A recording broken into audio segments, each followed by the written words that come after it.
एक निर्दोष और कोमल हृदय वाली राजकुमारी, जिसकी किस्मत ने उसे पिता के लालच और गहरे षड्यंत्र की आग में झोंक दिया। वही राजकुमारी आगे चलकर एक ऐसी विषकन्या में परिवर्तित हो गई जिसकी अद्भुत सुंदरता लोगों को सम्मोहित कर लेती थी, लेकिन उसी सौंदर्य के पीछे छिपा था मौत का धीमा घातक जहर।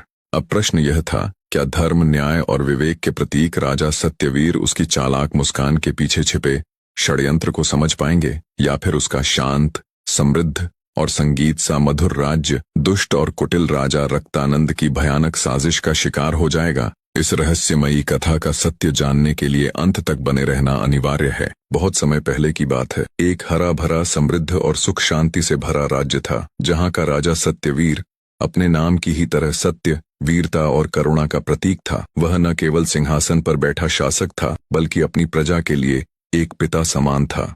राजा सत्यवीर सदैव अपनी प्रजा की भलाई को अपना धर्म मानता था। बाढ़, अकाल या किसी भी दैवीय आपदा के समय वह खजाने के द्वार खोल देता, प्रजा से लगान माफ कर देता और अपने राजकोष से अन्न, वस्त्र तथा आवश्यक सामग्री वितरित कर लोगों के दुखों को स्वयं का दुख मानकर कम करने का प्रयास करता। ईश्वर की विशेष कृपा और राजा के अथक प्रयासों के कारण उस राज्य में वर्षों से कोई बड़ी विपत्ति नहीं आई थी। खेतों में सोना उगता था, व्यापार फलता फूलता था और प्रजा दिन दूनी रात चौगुनी उन्नति कर रही थी।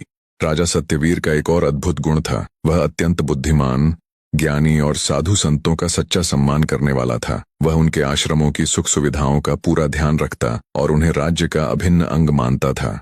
उसके राज्य की सीमा से सटा हुआ एक विशाल और पवित्र जंगल था, जहां अनेक आर्षि मुनियों के आश्रम स्थित थे। ये सभी आर्षि राज्य के सच्चे हितैषी थे। वे न केवल राज परिवार बल्कि प्रजाजनों के होनहार बच्चों को भी अपने आश्रम में रखकर उन्हें विद्या, नीति और धर्म का ज्ञान प्रदान करते थे। शेष समय वे तपस्या और साधना में लीन रहते। ऋषि मुनि राजा सत्यवीर से अत्यंत प्रसन्न रहते और प्रतिदिन ईश्वर से प्रार्थना करते कि राजा और उसका राज्य सभी दैवीय प्रकोपों से सुरक्षित रहे और निरंतर उन्नति करता रहे।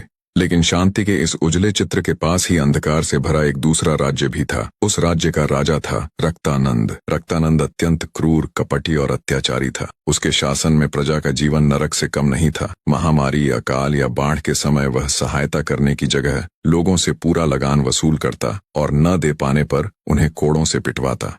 उस राज्य में लुटेरे, दुष्कर्मी और अपराधी खुलेआम घूमते थे। स्त्रियों की इज्जत असुरक्षित थी और चारों ओर भय, अत्याचार और चीखों का साया छाया रहता था। ऋषि मुनि और साधु संत कब का उस अभिशप्त राज्य को छोड़ चुके थे, क्योंकि जहां अधर्म का राज हो वहां धर्म टिक नहीं सकता। और यहीं से इन दो राजाओं, एक विषकन्या और एक भयानक षड्यंत्र की कहानी धीरे धीरे अपने भयावह मोड़ की ओर बढ़ने लगती है।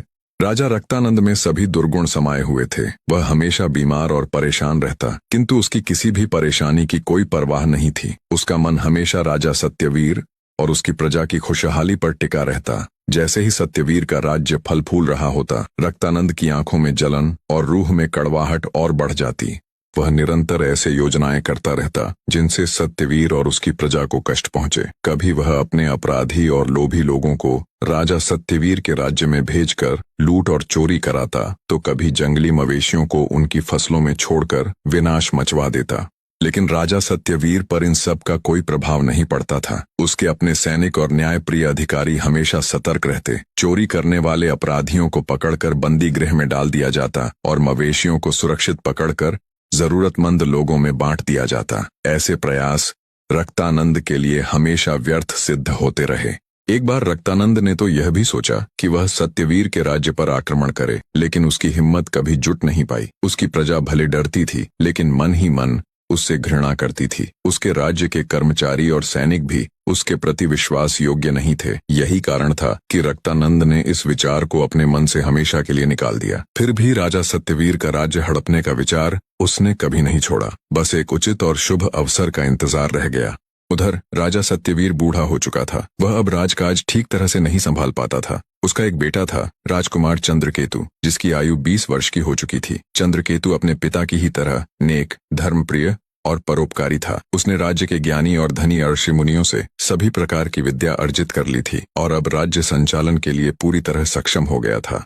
लेकिन नियति की योजना कुछ और थी। एक दिन राजा सत्यवीर गंभीर रूप से बीमार पड़ गए। उनका स्वास्थ्य इतनी तेजी से बिगड़ा कि किसी को भी उनकी रक्षा की कोई आशा नहीं रही। राज्य भर के हकीम और वैद्य प्रयासरत रहे, पर कोई औषधि कारगर नहीं हुई। अंततः एक दिन राजा सत्यवीर का इस दुनिया से प्रस्थान हो गया। राजा सत्यवीर की मृत्यु के बाद उनके बेटे चंद्रकेतु को नया राजा बनाया गया। नया राजा अपनी नीतियों, परोपकार और प्रजा के प्रति प्रेम के कारण तुरंत ही सभी के दिलों में बस गया। राज्य में शांति और समृद्धि बनी रही और राजकार्य पहले की ही तरह सुगमता और न्याय के साथ चलता रहा। राजा चंद्रकेतु का अभी तक विवाह नहीं हुआ था। राजा सत्यवीर ने अपने जीवन काल में यह निश्चय कर रखा था कि जैसे ही राजकुमार की शिक्षा पूर्ण हो जाएगी, वह किसी सुंदर, सुशील और कुलीन राजकुमारी से उसका विवाह कर देंगे और धीरे धीरे राजपाट भी उसी को सौंप देंगे। किंतु विधि को कुछ और ही स्वीकार था।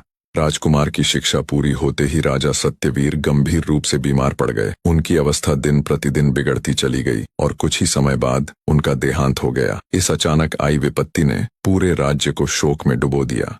राजकुमार की माता एक अत्यंत सीधी सादी, धर्मनिष्ठ और सरल स्वभाव की महिला थीं। उन्होंने राज्य के अनुभवी कर्मचारियों और मंत्रियों की सहायता से राजकुमार चंद्रकेतु के लिए एक योग्य और सुशील राजकुमारी की खोज आरंभ कर दी, ताकि राज्य और राजवंश की परंपरा बनी रहे।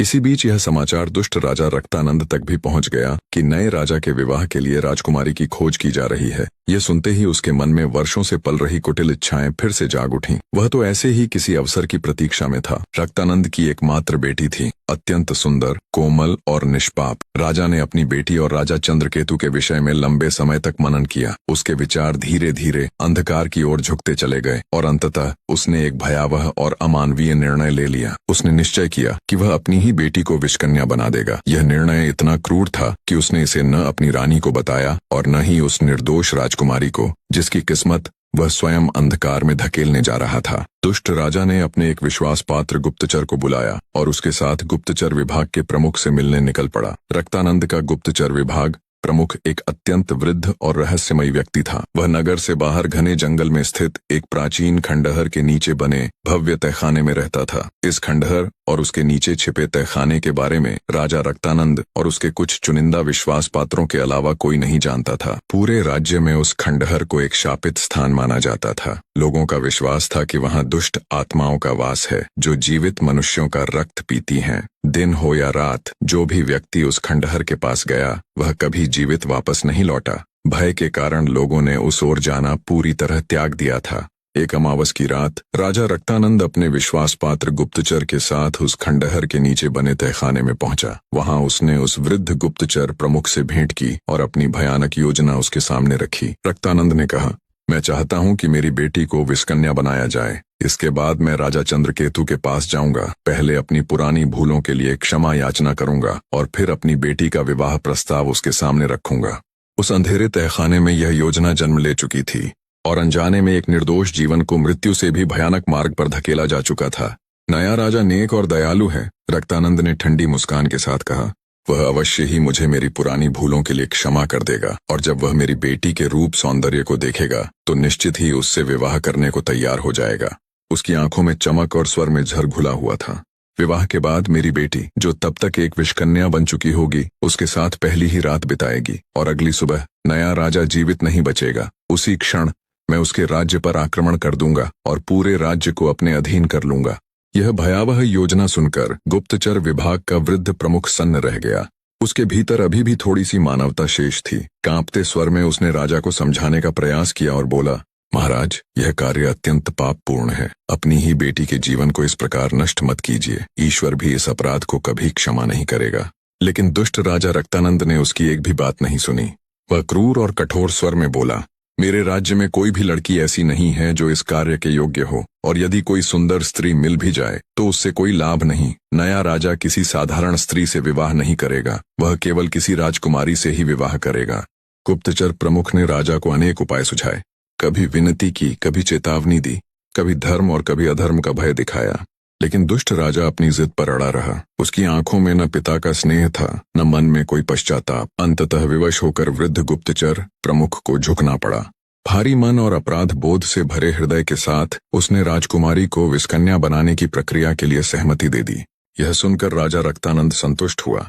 उसके चेहरे पर क्रूर विजय की मुस्कान फैल गई और वह प्रसन्न मन से अपने महल लौट आया, मानो कोई महान कार्य सिद्ध कर लिया हो। अगले दिन आधी रात के सन्नाटे में राजा रक्तानंद ने अपनी बेटी को अपने कक्ष में बुलाया। उसने कठोर स्वर में उसे अपने साथ चलने का आदेश दिया।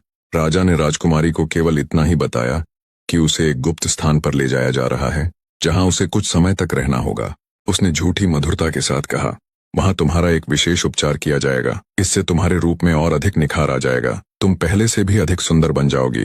बेचारी राजकुमारी, जो अपने सौंदर्य को और निखारने की इच्छा रखती थी, अपने पिता की बातों पर विश्वास कर बैठी। उसके मन में किसी प्रकार का संदेह उत्पन्न नहीं हुआ। वह बिना कुछ पूछे, बिना किसी भय के अपने पिता के साथ महल के एक गुप्त मार्ग से बाहर निकल पड़ी। उस समय न कोई सैनिक साथ था, न कोई गुप्तचर, बस एक निर्दोष बेटी और एक ऐसा पिता जो उसे अंधकार, पीड़ा और मृत्यु से भी भयानक मार्ग पर ले जा रहा था। रात के अंधेरे में दुष्ट राजा रक्तानंद अपने घोड़े को तेजी से दौड़ा रहा था। उसके पीछे राजकुमारी बैठी थी। उसका मन भय और अनजाने संशय से कांप रहा था। नगर की सीमा पार करते ही वह घने जंगलों में प्रवेश कर गए। कंटीले और उबड़-खाबड़ रास्तों से गुजरते हुए राजा और राजकुमारी तब तक आगे बढ़े जब तक कि वे उस खंडहर तक नहीं पहुंच गए और अंततः वे उस स्थान तक पहुंच गए जहां प्रधान गुप्तचर रहता था।